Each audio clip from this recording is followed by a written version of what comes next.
Graça e paz do Senhor Jesus, meus amados irmãos, que a graça e a paz do Senhor esteja sobre todos nós neste novo dia, sobre as nossas vidas, sobre as nossas famílias e que nós levemos a graça e a paz do Senhor Jesus por onde quer que formos neste novo dia.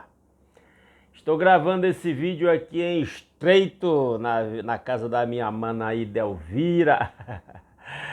E aí voltamos aqui para continuar a leitura da Palavra de Deus, hoje lendo Marcos capítulo 7. E vamos à leitura então? Marcos capítulo 7, versículo 1 diz: Os fariseus e alguns dos mestres da lei, vindos de Jerusalém, reuniram-se a Jesus. E viram alguns dos seus discípulos comerem com as mãos impuras, isto é, por lavar. Fariseus eram os religiosos mais radicais, vamos dizer assim, da religião judaica. A religião judaica era dividida em vários grupos, como fariseus, saduceus, herodianos, zelotas, essênios e outros. Alguns são mencionados na Bíblia, outros não. Essênios, por exemplo, não são mencionados como grupo na Bíblia. Estima-se, acha-se, né, pelos estudiosos, que João Batista fosse um essênio. Mas aqui nós temos então os fariseus, esse grupo religioso radical da época de Jesus. E eles se aproximam de Jesus e questionam por que os discípulos de Jesus estavam comendo sem lavar as mãos, porque para eles o lavar as mãos não era uma mera questão de higiene como é para nós. Para eles era uma cerimônia religiosa que o judeu praticava antes de comer os alimentos. Então, comer sem lavar as mãos era considerado uma impureza, tornaria a pessoa impura e até não, uma vez impura, não estava apta para cultuar a Deus, oferecer culto e ofertas a Deus no templo. Veja que era uma questão religiosa. E aí Marcos explica o seguinte, olha o verso 3, os fariseus e todos os judeus não comem sem lavar as mãos cerimonialmente. É uma cerimônia religiosa.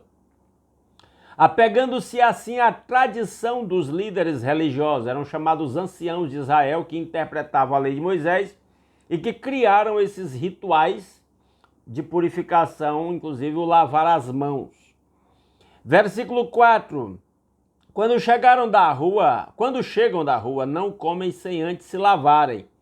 E observam muitas outras tradições, tais como lavar de copos, jarros e vasilhas de metal, sendo que cada coisa dessa tinha a sua cerimônia própria. E agora eles vão questionar os discípulos de Jesus por que eles não estão observando essas cerimônias de purificação. Versículo 5, então os fariseus e os mestres da lei perguntaram a Jesus: por que os seus discípulos não vivem de acordo com a tradição dos líderes religiosos, em vez de comerem o alimento com as mãos impuras? Veja que era uma questão de tradição. E eu já vou dar uma palavra de alerta ali agora. Cuidado para que a sua religião não vire uma mera tradição.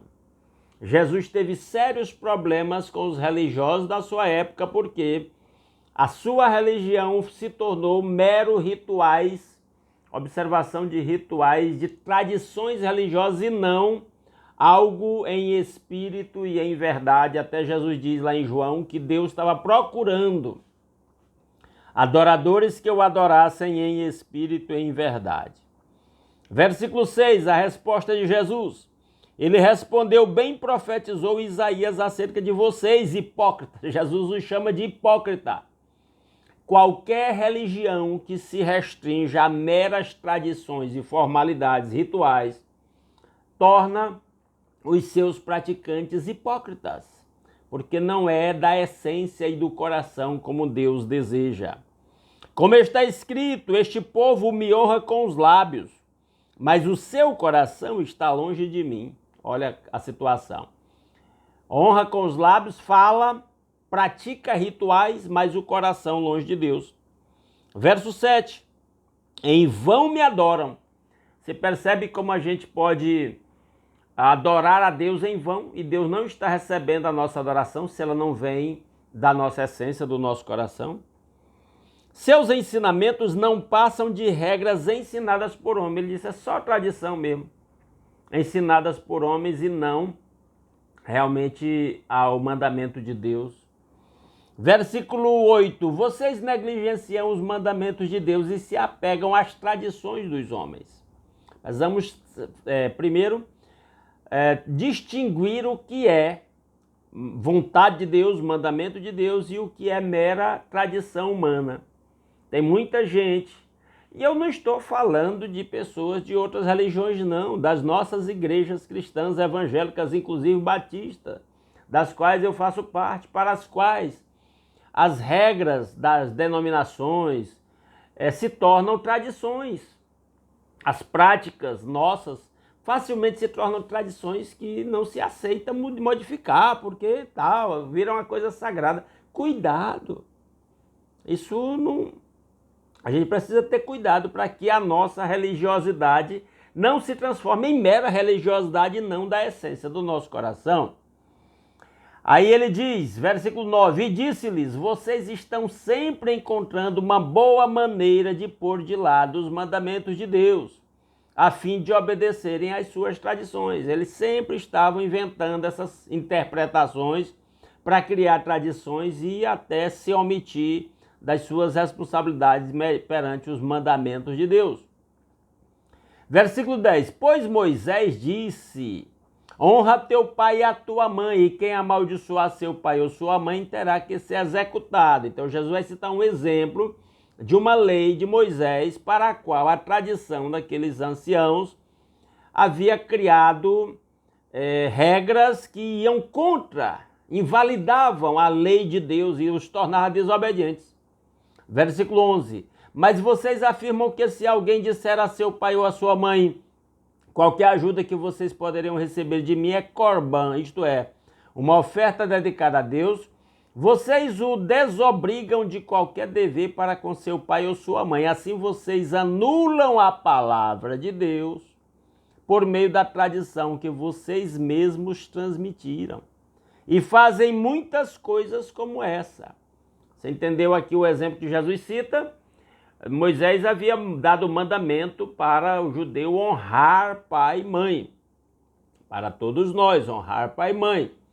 E até a sentença de quem desonrasse pai e mãe merecia a execução. Era pena de morte para quem desonrasse pai e mãe, lá na lei de Moisés. E eles criaram uma tradição dizendo que se uma pessoa, e numa época que não havia previdência social, quem cuidava dos idosos eram os filhos, os mais jovens cuidavam dos idosos, dos pais, por exemplo. A primeira responsabilidade com os pais idosos era dos filhos, o cuidado, né? Era tanto que era considerado uma maldição morrer sem ter filhos, né? Ou envelhecer, passar a vida sem ter filhos. E aí Jesus está dizendo que eles criaram a regra de dizer que se alguém pegasse o que tinha, aí consagrasse num culto a Deus, isso aqui eu estou consagrando para Deus, aí não podia usar aquilo para ajudar os pais idosos. Aí Jesus está dizendo isso como exemplo, dizendo, olha, tá vendo? Vocês anulam a lei de Deus, mudam as prioridades a fim de desobedecer a lei de Deus com as tradições de vocês. Então eu estou batendo nessa tecla também porque faz parte da nossa leitura e para mostrar como é perigoso nós transformarmos as nossas tradições religiosas em algo que vai invalidar a palavra de Deus. Cuidado, tenha cuidado. Versículo 14, Jesus chamou novamente a multidão para junto de si e disse, ouçam-me todos e entendam isto. Jesus agora vai aplicar a lição para todos os seus ouvintes. 15. Não há nada fora do homem que nele entrando possa torná-lo impuro. Claro que Jesus está falando de impureza religiosa, impureza cerimonial, porque é claro, no aspecto de higiene, você não pode ingerir qualquer coisa, porque muita coisa vai lhe causar doenças. Mas Jesus não está falando disso, ele está falando da impureza religiosa que poderia impedir a pessoa de cultuar a Deus, de se relacionar com Deus. É disso que ele está falando. Então, relendo o verso 15, não há nada fora do homem que nele entrando possa torná-lo impuro, falando de alimentos. Ao contrário, o que sai do homem é que o torna impuro. Jesus está tocando no ponto certo. É o que sai do homem. O que é que sai do homem? Ele diz aí, verso 16, se alguém tem ouvidos para ouvir, ouça. É aquele refrão que Jesus sempre repete. Porque nem todo mundo está disposto a ouvir. Nem todo mundo está disposto a abrir o coração. Recentemente, no estudo que eu fiz, numa leitura dessa, alguém comentou aqui a questão de que os judeus não comiam carne de porco, né? E aí Jesus está dizendo aqui, ó, o alimento que entra não vai contaminar a pessoa no sentido espiritual de impedir que ela tenha relacionamento com Deus, né? Com isso, Jesus está declarando os alimentos puros. O apóstolo Paulo vai ensinar que através da oração os alimentos ficam purificados. Eu fico preocupado quando eu vejo cristãos preocupados, não pode comer carne de porco, não pode comer certos preparos de carnes que incluem o sangue do animal, como por exemplo a galinha a molho pardo, e por questões religiosas. Tem as questões de saúde, que é outra história. Mas questão religiosa, o sangue de Jesus nos purifica de todo pecado. E é isso, né? E aqui Jesus está declarando os alimentos puros. Aí ele continua, versículo 15, não há nada fora do homem que nele entrando possa torná-lo impuro, ao contrário, o que sai do homem é que o torna impuro, se alguém tem ouvidos para ouvir, ouça. 17, depois de deixar a multidão e entrar em casa, aliás, deixa eu dar mais uma explicação, quando ele diz, se alguém tem ouvidos para ouvir, ouça, alguém também comentou no vídeo aqui, será que Jesus não queria que alguém entendesse o evangelho, queria esconder o evangelho? Não. Jesus queria que as pessoas compreendessem o evangelho. O fato é que tem pessoas que não querem compreender, não querem entender, não querem crer, não querem se arrepender e ficam inventando desculpa. Ficam inventando desculpa de todo jeito. A culpa é delas. Então, a questão é essa. Versículo 17. Depois de deixar a multidão e entrar em casa, os discípulos lhe pediram a explicação da parábola. Então os apóstolos foram perguntar a Jesus e ele sempre explicava para eles no particular o que ele estava ensinando em público. Versículo 18, ele diz, será que vocês também não conseguem entender? Perguntou-lhe Jesus, não percebem que nada que entre no homem pode torná-lo impuro? Impuro espiritualmente, para quebrar o relacionamento com Deus? Porque não entra em seu coração, mas em seu estômago, sendo depois eliminado. Ao dizer isso, olha o final do verso 19. Ao dizer isso, Jesus declarou puros todos os alimentos.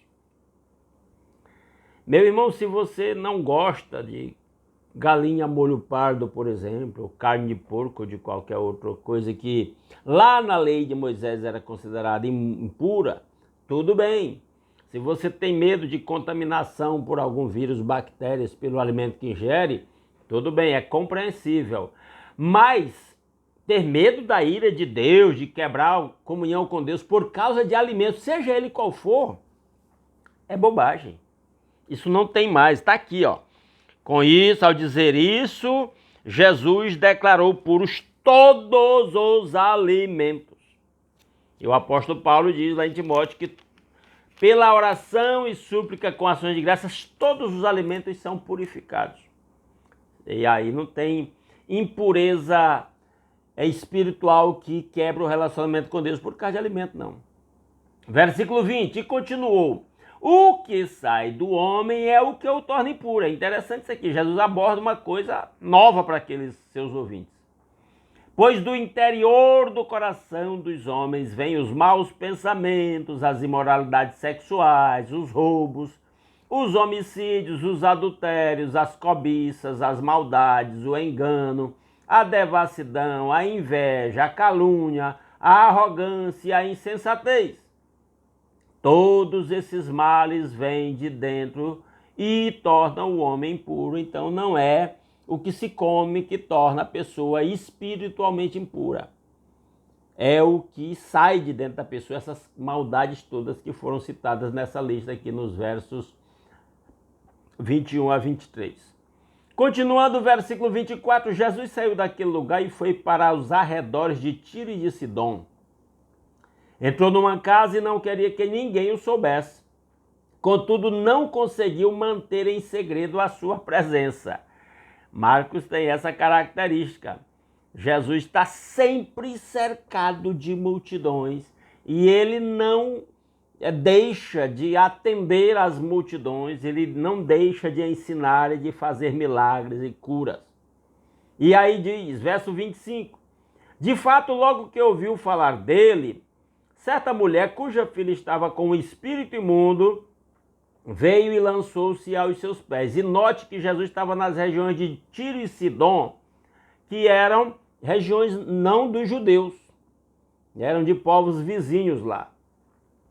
Verso 26, a mulher era grega, sírio-fenícia de origem, e rogava a Jesus que expulsasse de sua filha o demônio. A mulher não era judia. É tipo assim, era alguém de quem não se esperava nenhuma fé, nenhuma... os judeus consideravam essas pessoas, chamavam eles de cachorro ou de porco. Pra você ter uma ideia. Ou então, uma expressão mais simples, chamava eles de gentios, que significa, igual a história da Dona Florinda, gentalha. Gentalha com quem a gente não quer se misturar. Pois é, essa mulher era desse tipo aqui. Era uma mulher, era sírio-fenícia, que não era judia, né? A filha estava com um espírito imundo, um demônio. Versículo 27, ele lhe disse, deixe que primeiro os filhos comam até se fartar, pois não é correto tirar o pão dos filhos e lançá-los aos cachorrinhos.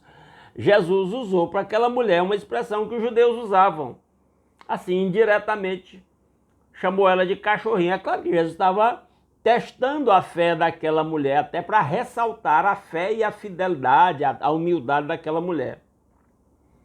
Dizendo que não se tirava a comida dos filhos para dar para os cachorros, né? Verso 28, ela respondeu, sim, Senhor, mas até os cachorrinhos debaixo da mesa comem das migalhas das crianças. A mulher teve uma atitude de extrema humildade, ela chama Jesus de Senhor, ela aceita a pecha, vamos dizer assim, de cachorrinho, ela diz, eu me conformo até com as migalhas.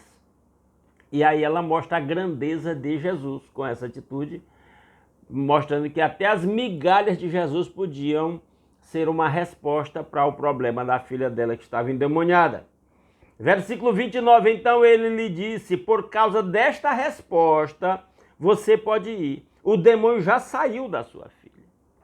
A mulher, com a sua resposta, demonstrou a grandeza da sua humildade e da sua fé. Quando nós vamos a Jesus com humildade e fé, podemos ter certeza da sua misericórdia para conosco. Versículo 30, ela foi para casa e encontrou sua filha deitada na cama e o demônio já a deixara. A moça já estava livre do demônio. Versículo 31, a seguir Jesus saiu dos arredores de Tiro e atravessou Sidom até o mar da Galileia e a região de Decápolis, ainda na região, fora da região da Judéia. Ali algumas pessoas lhe trouxeram um homem que era surdo e mal podia falar, suplicando que lhe impusesse as mãos. O homem surdo não podia falar direito. E aí pediram a Jesus para fazer um milagre neste homem. Versículo 33. Depois de levá-lo à parte, longe da multidão, Jesus colocou os dedos nos ouvidos dele. Em seguida cuspiu e tocou na língua do homem. Aí a gente se pergunta, por que que Jesus, em determinadas ocasiões, curou apenas com uma palavra, com uma ordem, e aqui ele levou o homem para fora, para longe das outras pessoas, da vista das pessoas, colocou os dedos nos ouvidos do homem, tocou a língua com um pouco de saliva, e aí ele diz, Versículo 34. Então voltou os olhos para o céu e com um profundo suspiro disse-lhe Efatá, que significa abra-se. Com isso os ouvidos do homem se abriram, sua língua ficou livre e ele começou a falar corretamente. Jesus ordenou-lhes que não o contassem a ninguém. Contudo, quanto mais ele os proibia, mais eles falavam. Então Jesus ainda não era o tempo da sua morte e Jesus não queria atiçar a ira dos judeus contra ele, então ele dava essa ordem para não espalhar a notícia, mas não tinha jeito, a notícia se espalhava.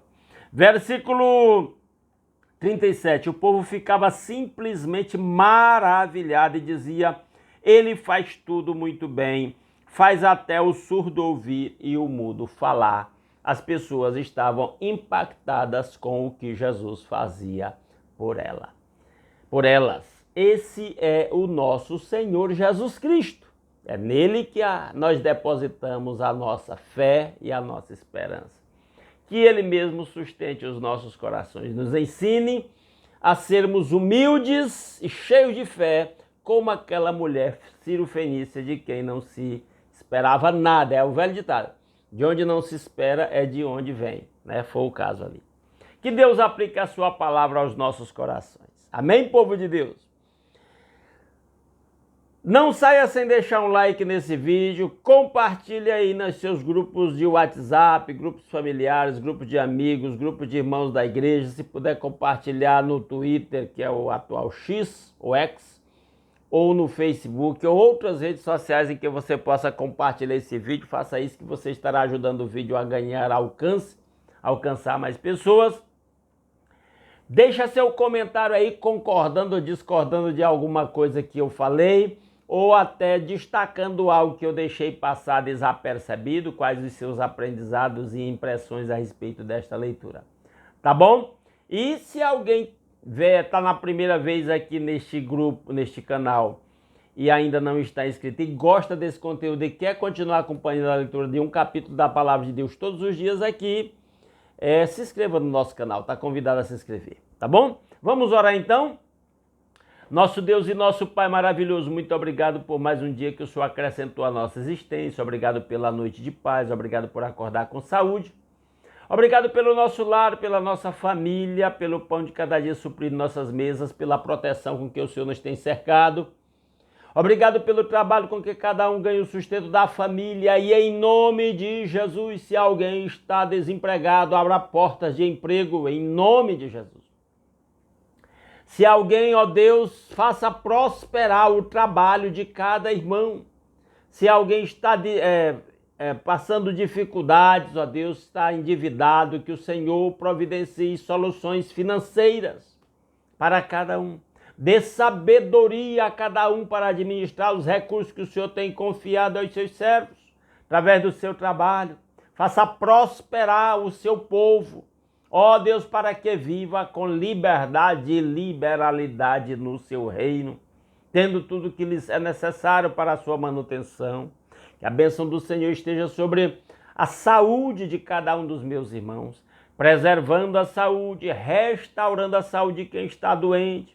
Se alguém está doente em casa, no hospital, na UTI, se alguém está lutando contra doenças graves para as quais a medicina não tem uma resposta, em nome de Jesus, faça milagres a favor do seu povo.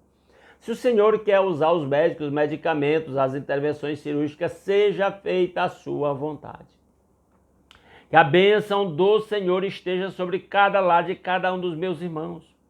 E cada lar seja um templo de adoração ao Senhor, onde a paz, o amor, a alegria do Espírito Santo estejam presentes.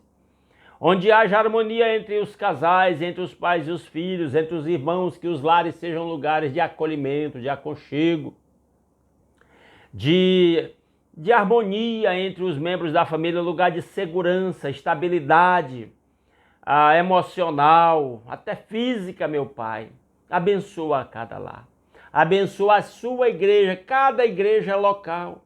Abençoa os seminaristas, os missionários, os pastores, os evangelistas, avivando, meu Deus, com o seu poder, renovando a fé, renovando a alegria.